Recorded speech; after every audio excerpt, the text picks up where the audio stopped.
आज जिलार कृषक मोर्चार पूर्णांग कमिटी जिला सभापति तापस महांती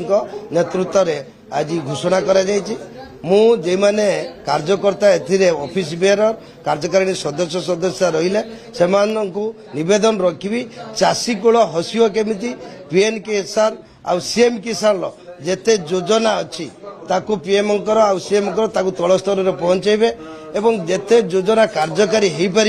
तल स्तर में से चेष्टा करेंगे आ चाषी कूल मान पाखे पहुंची चाषर मान केमिति उन्नत हो पार से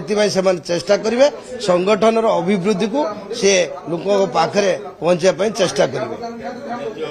द्वितीय प्रोग्राम मु आपण मान द्वारा समस्त जिलार कार्यकर्ता मंडलर सभापति एवं मंडल कार्यकर्ता को निवेदन रखुची आसंता 19 और 20 तारीख जिलार प्रशिक्षण वर्ग नुसी बिजनेस पार्क रे अनुष्ठित होब। 19 तारीख दिन सकाळे 9टा समय पहुंची पंजीकरण करी 20 तारीख रे से प्रत्यावर्तन करेंगे रात्रि रही समस्त रे एथिरे समस्त विधायक सांसद वरिष्ठ नेतृमंडली राज्यर पदाधिकारी आसी पहुंचे से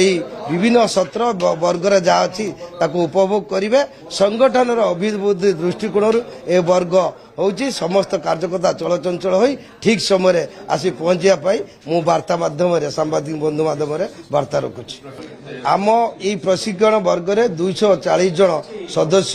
सदस्य अच्छी से मिनिमम 90% कार्यकर्ता जोग देवे बोली सहमति अच्छी मु आशा रखुची 100% केमती उपस्थित रही पारे सबू कार्यकर्ता रात्रि रे रहिबे रात्रि निवास रहिबो एटा होची मूल लक्ष्य अच्छी समस्ते आपणकर 2 दिन धरी ए कार्यक्रम जोग देवे प्रशिक्षण वर्ग निश्चित सरस सुंदर हबो बोली आशा प्रकट करूँ।